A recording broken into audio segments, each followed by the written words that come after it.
What if traveling wasn't just about sightseeing? What if it was about saving lives? As vet students, we went to Palawan not only to explore, but to make a difference. Vaccinating pets, deworming farm animals, and protecting communities. Over the next few days, we treated over 700 animals, helped local farmers, and experienced Palawan in a way that few ever do. This is the Palawan Vet Mission.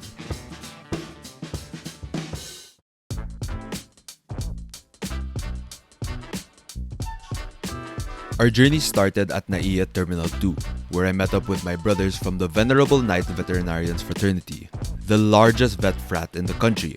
Some were flying for the first time, making this experience even more exciting. So, si Dylan, first time masakay ng aeroplano. Did you know that 1 in 6 planes crash? Oh my God! Okay lang. Swerte ako sa ganun. Ano masasabi mo? Oh my God! Thank you. First time flying. First time flying. This trip wasn't your typical getaway. My brothers and I from VKV traveled to Palawan with one goal: to save animals and protect communities from disease. And after a short flight, we landed in Puerto, Princesa, where our guides greeted us before we began our drive to Nara, the heart of our mission, to settle in for the long day ahead. Good night. The next morning, we got up early to start our mission. Gising na, bebe. Good morning, pineapple. Alarm clock duties. Good morning, pineapple. Very good, very nice. Morning, tol. Morning. Good morning, king. Oh no! Good morning, Marabagas. Good morning. And after a quick tour of our HQ and breakfast, we headed into the field. Our mission for the day: deworm and supplement cattle and water buffaloes, essential work animals for our local farmers. I was excited, but also nervous. Working with these massive animals is already unpredictable, and on top of that, ruminant practice is not my forte. But what better way to learn than being thrown into the fire? Alright, so we have made it to the ruminant section. Wow, it's beautiful. Get a nice view of the mountains over there out back. You get like a water system here, maybe irrigation. I've dewormed the cow once, but this is a water buffalo, so it's a different story. Oh, here it is. Boosh.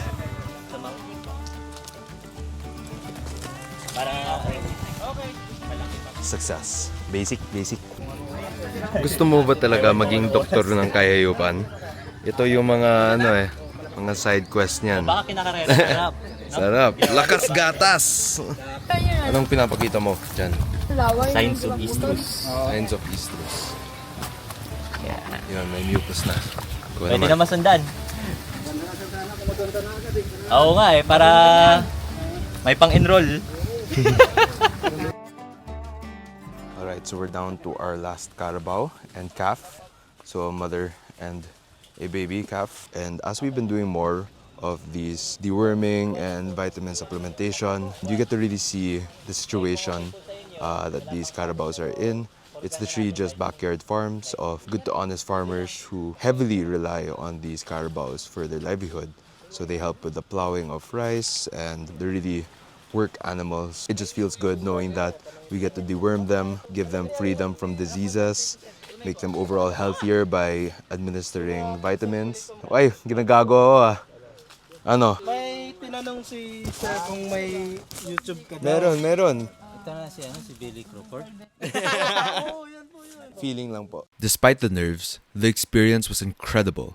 One even told me, our carabao is like family, and that honestly hit deep. Of course, purposeful travel doesn't mean it's all work and no play.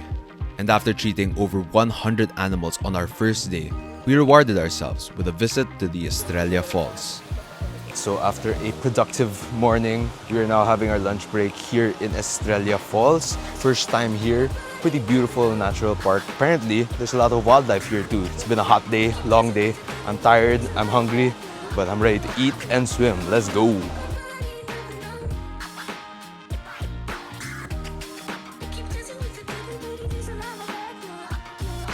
And as if it couldn't get better, we were blessed with a sighting of the only monkey species in the Philippines, the Philippine long-tailed macaque. Ayun, so as you can see behind me, we have the Philippine long-tailed macaque, a mother and the child. Famous talaga ako, guys. Mahal na ako ng mga breeds ko. Diba? Diba? Having the opportunity to enjoy nature's finest gifts reminded us that even the most tiring days can end with joy. After we arrived back at the HQ, we took some time to explore the local market and indulge in one of Palawan's best delicacies, chow long.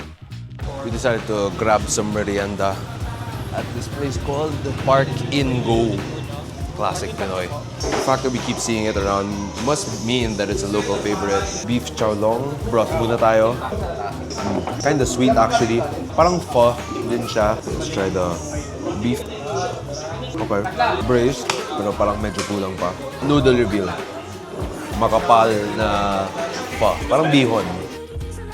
With our bellies and hearts full for the day, we headed back to the HQ to get some rest for another long day ahead. Day 2 was all about these small animals of Nara. We were set on vaccinating as many dogs and cats against the deadly and yet still prevalent disease that affects both humans and animals, rabies. We all met up in the barangay hall to divide our groups and everything was going according to plan. But then, unexpectedly, this happened. Konting update lang guys. Naiwan kami. Nakalimutan. So, habang naghihintay, mag-i-interview na lang ako sa mga brads. Hello. State your name. Christian. First time mo ba dito sa Palawan? Kamusta so far? Maganda kasi nakilala namin si Piloso Potasio, si Padre Damaso, sinalubong kami sa airport.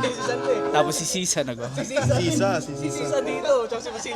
Si Brother Tingus Pringus. Hello. First time mo dito sa Palawan? Siyempre hindi. Ay, oo. Natamimi kayo, ano? First time ko kahapon, ngayon second time. Second time na. Si TikTok star. Follow nyo guys. My name is Gorio and I don't have TikTok. The fake account yun. May poster ako guys. Shit. So, Jello, if you're watching this is your fault. Don't be sorry. Be better. Eventually, we got picked up and started our mission. We vaccinated each pet, educating owners about rabies prevention. Some of these pets were absolute angels, while others, let's just say they weren't fans of needles. But what helped us get through it was knowing that we are changing the lives of both the animals and humans for the better.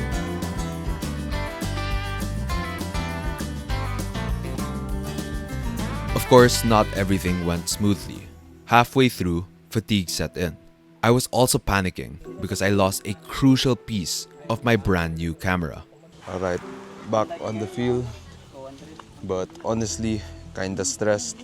So as you can see, I'm using a new camera now. And I had the battery / tripod stand in my pocket, which is nowhere to be found. So yeah, a little anxious right now. I literally just bought this camera and I'm losing it. But the show must go on. Losing a piece of my camera mid-mission felt like a disaster in the moment. But every challenge became a story, and with the support of my team, we powered through, even when exhaustion hit us in the scorching sun. Alright guys, we're just taking a quick break, refilling some of the vials, and waiting also for our guide. So far, a success. We vaccinated 21 animals in total with 2 cats and 19 dogs. Medyo nakakapagod na, pero fulfilling naman siya because you really get to see how much the families actually care about the dogs. Some of them really know their birthdays to the exact day, and then you can really just see how much they love and care for them. So it's really important that we vaccinate them, and whoever's watching this, vaccinate your dogs as well, because not only for the health of your pet, but also for the health of your family. I mean, like I mentioned earlier in this video, rabies is still very rampant here in the Philippines, and it's a devastating disease for both the animals and humans that get affected by it. So yeah, long story short, vaccinate your dogs. And just to remind me that hard work is always rewarded, I got the best news of the day. Oh my god, I just got word that they found it in the truck. Let's go. And it really feels like there is a God, because man, look at this beautiful property. May piña. Apparently, these yellow trees that you see behind me is legumes. There is a God, and God is good. That tiny victory gave me the boost I needed to finish strong, even when faced with our final adversity. Hello, chat. We've been in this waiting shed now for about 30 minutes. It seems like our brods just always forget our group. Nababaliw na si Ijel. Kinakausap na niya yung mga talahib. Ano ba sabi nila? Iwan na tayo. Punta na sa dagat. Yan din siguro sinasabi ng mga baliw, no? Oo. Hindi, nakita si Sisa. Si Sisa. Ang ginagawa mo. Nag-update kay Lola. Oo. Shoutout kay Lola. Shoutout kay Lola. Si Minnie, nagbe-brain rot lang. Iba na talaga yung kabataan ngayon po. Nababaliw na kami dito sa waiting shed ng Purok 4. Actually, the people of Purok 4 left us a message. You guys interpret na lang what that means. Eventually, they passed for us and we ended the day with the most beautiful sunset. A reminder that even the most exhausting days can have moments of peace.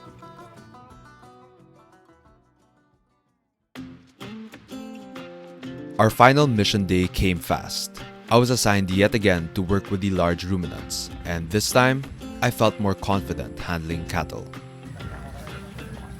Hands out here with a friendly cow. And despite their large size, they're quite gentle. Even though they can do some serious damage with those big horns. Oh yes.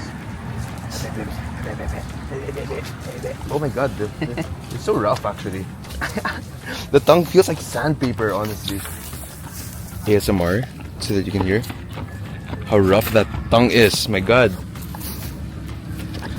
So much fun. Okay, so right now we're gonna deworm the cattle with albendazole. As you can see, we're putting the cattle in between the tree, which is kind of a stressful situation for them, to be honest. Pero in reality, it's for the safety of both the cattle and us, the vets, like feeding that. Just for the safety of both of us, so that we could properly administer the drug. So this is albendazole. It's a dewormer. So for the flukes, tapeworms, this will help, keep the digestive tract in check. And we do this orally at the side of the mouth. Let's do it. Oops. See these horns? You do not want to get hit by one of those. Oh, see? Okay lang. Oh. Yeah, there we go. Oh. There we go. We're doing 2 doses because this cattle said to already possess some worms, and Gio just finished the vitamins, and we do the vitamins intramuscularly just so that there's higher bioavailability, since there's more blood vessels in the muscles, and because as ruminants they have very volatile acids in the rumen, and you don't want to reduce the bioavailability of all of the vitamins that we're giving. The more you know. So as you can see, it literally takes a village to give these animals the medicine, and it's very risky and dangerous whenever working with these cattle and restraining and giving medicines. But in all honesty, I kind of like it. It's kind of fun. It's kind of a thrill. Get that adrenaline pumping. And yeah, this is why you study the long and hard hours to do stuff like this. Good, yeah. Ruminant vet, is that you? And to conclude our mission, a boodle fight was prepared by the vets and local government, a meal best shared with your brothers. Absolutely demolished. Kamusta ang boodle fight, Brad? I give it 5 big booms.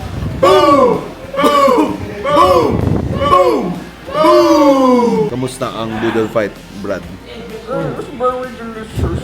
I can speak I'm so full.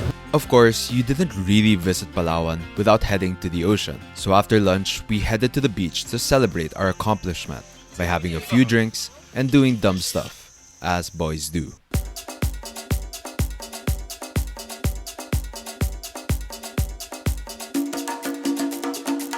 So we're here in Palawan Island, trying to look for as many crocs as we can find. And over here we see some native Philippine sea turtles. You can come near, but you cannot touch.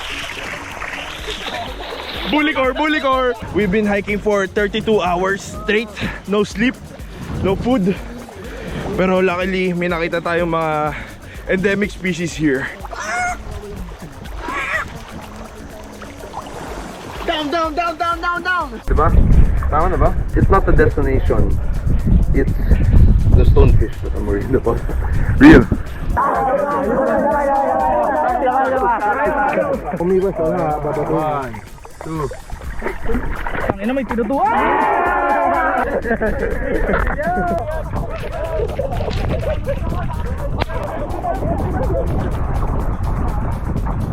Enjoying the ocean together made us realize just how much we had accomplished. 783 animals treated, 299 households helped, and 67 farmers supported. And honestly, it was the perfect way to wrap up our mission in Nara.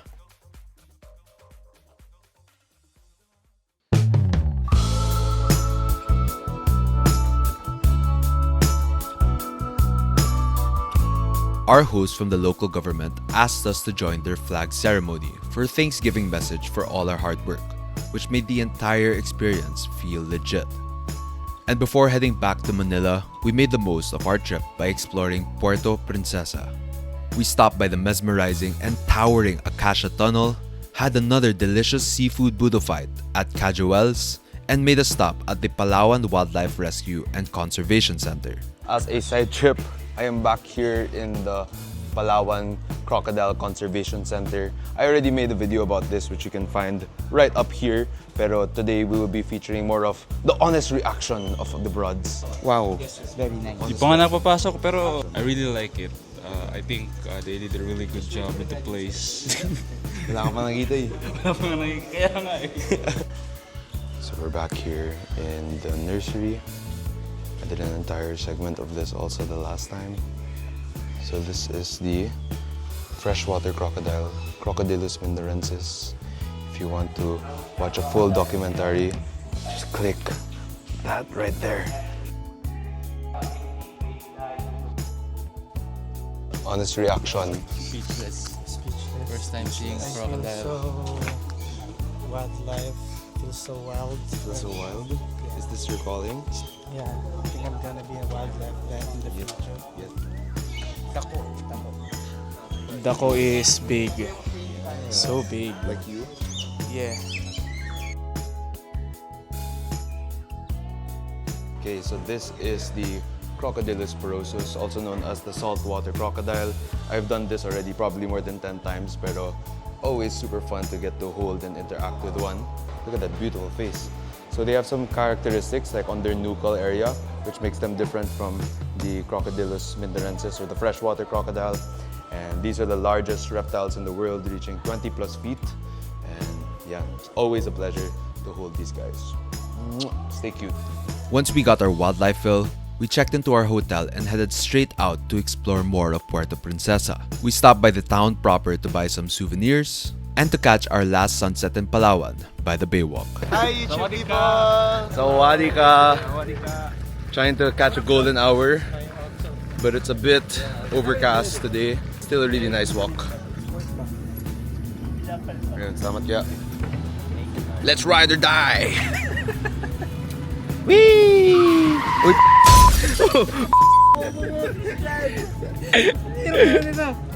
Medyo bano yung driver ko dito. Space gago. Oo.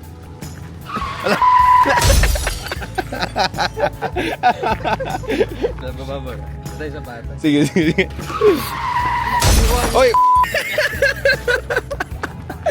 Tingnan natin kung may sira ba talaga yung bike or skill issue. So here with my wonderful driver. Oh. Palit nga tayo. Tignan natin kung skill issue ba or mahirap ba talaga. Oh. Skill issue! Skill issue! There we go.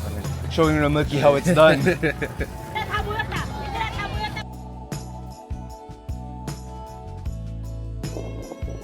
Alright, so we're here in the Puerto Princesa Baywalk with the broads. Our last sunset here in Palawan, and it's a perfect way to cap off this trip. RGK and our internals, as we wrap up this trip, ano masasabi niyo dito sa Palawan? Day well spent in Palawan. Days well spent. Week well spent in Palawan. Admiring the sunset while reflecting on the past week made this scenic sunset even more special to us. These are the kinds of experience you can't plan. They just happen when you're open to them. And after soaking it all in, we then proceeded to have yet another sponsored boodle fight at the 7641 Connect to refuel before enjoying the nightlife of Puerto Princesa with the boys to cap off yet another epic day here in Palawan. The next morning, we made it a point to experience some local culture by trying out Palawan's most famous exotic dish, tamilok. JC just scored us some tamilok, also known as shipworm. So this is the exotic delicacy here in Palawan. But first, we gotta make sure to wash it. Oh, it smells nasty, to be completely honest. Ang lansa, while they're called shipworms, they're actually closely related to mollusks like oysters. Ooh! Now it's time for the worm reveal. Ooh! Oh my god. A little bit of vinegar just to take out also some of the nastiness.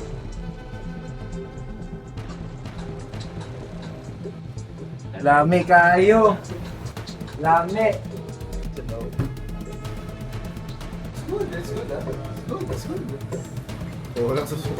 Tasting the local delicacy. Ayun!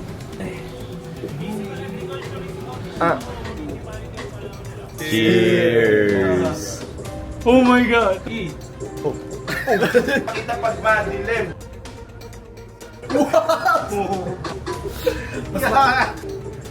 Egg whites. Enough for me. Parang fishy, pero Okay.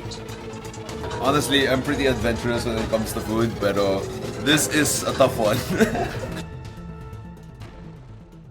And after questioning our life's decisions by eating that tamilok for breakfast, we then headed out to Honda Bay to get the true Palawan experience. On the bay, baby!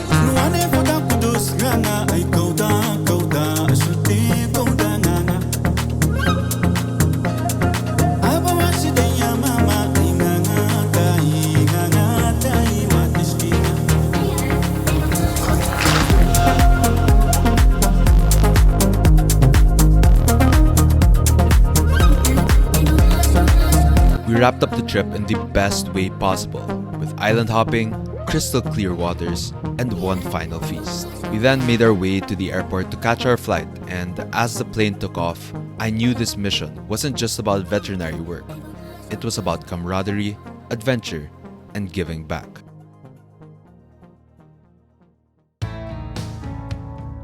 By the end of our mission, we have helped over 1,000 lives. Knowing that our work prevented diseases and improved their lives, not just for the animals, but for the owners, was incredibly fulfilling. And doing it all in such a beautiful place. Now that's the kind of purpose-driven travel I'll never forget. If you've ever thought about combining your passion with travel, take the leap.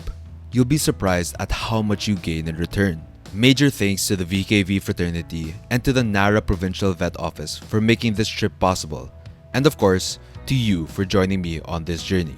If you like these types of videos, then make sure to check out this next one as I venture into one of the craziest habitats in the Philippines, home to the largest crocs on the planet. And as always, I'll see y'all in the next one. Deuces! You